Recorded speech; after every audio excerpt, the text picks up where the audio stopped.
With the recent release of the Intel B580 at the end of 2024, I wanted to see what I could do with a pre-owned gaming computer and the B580 for an ultimate price to performance ratio. So today, I'm going to show you exactly how I did that.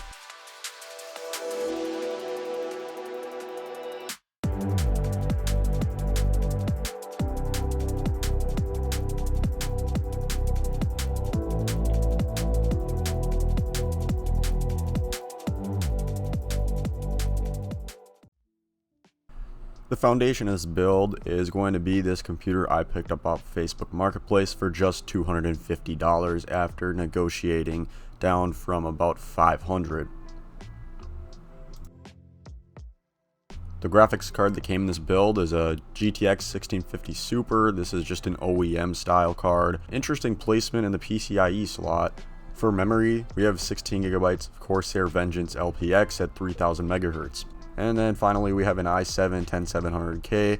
This is an 8-core 16-thread processor, so I think this will do just fine in 2025.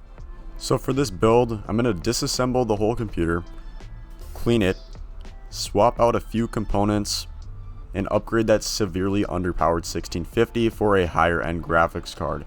The motherboard that came with this build is from MSI, being the MPG Z490 Gaming Edge Wi-Fi. For RAM, we have 32 gigabytes of Corsair Vengeance LPX at 3000 megahertz that should be absolutely more than enough for modern titles.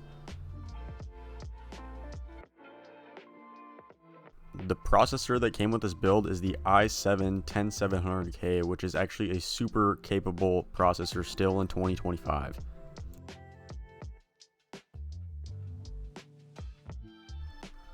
For storage, this build came with a 1TB NVMe from PNY. This is their CS1030. If you guys build computers somewhat frequently at all, I would definitely recommend picking up an M.2 screw assortment kit off Amazon. Unfortunately, this motherboard did not have its M.2 screw included, so I had to get my kit out, and I've used it countless times already.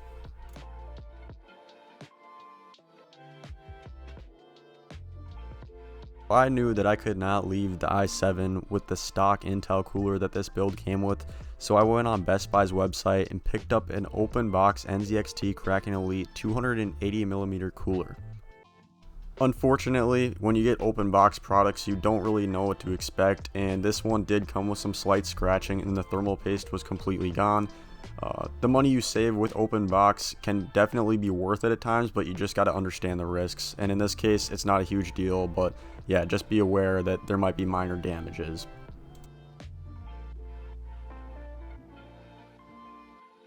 So here I'm just applying a pea-sized amount of thermal paste on our i7. So I've had quite a few NZXT liquid coolers in the past, and I definitely recommend picking one up if you're in the market. They're pretty simple to install. You just have a backplate, standoffs, the heat sink, and thumb screws. I wasn't a super big fan of the Fantex case that came with the build, so I actually managed to trade it for a Corsair 4000D Airflow, which will just fit the aesthetic and vibe that I'm going for a lot better than that case would have.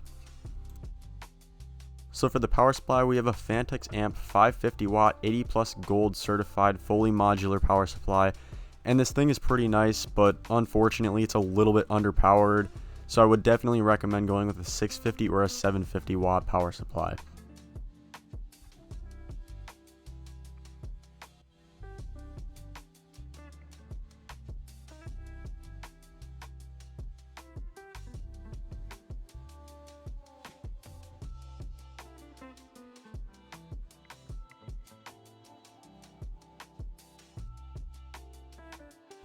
So at this point, we got a pretty good basis for what this computer is going to look like when it's complete. Maybe just let me know down in the comments what you guys think, what you would have done differently, and even with filming and editing, just let me know down in the comments if you have any advice for me.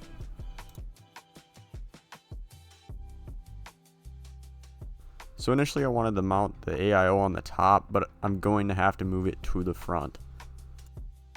I had to move it due to clearance issues with the motherboard and the radiator, but I think all in all it's actually going to end up looking and performing a lot better being mounted in the front, so I'm not too upset about this.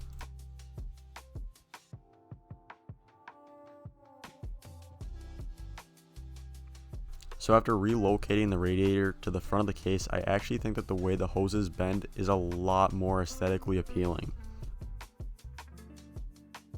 So from the thumbnail, you guys already know that I managed to pick up the Intel Arc B580 limited edition.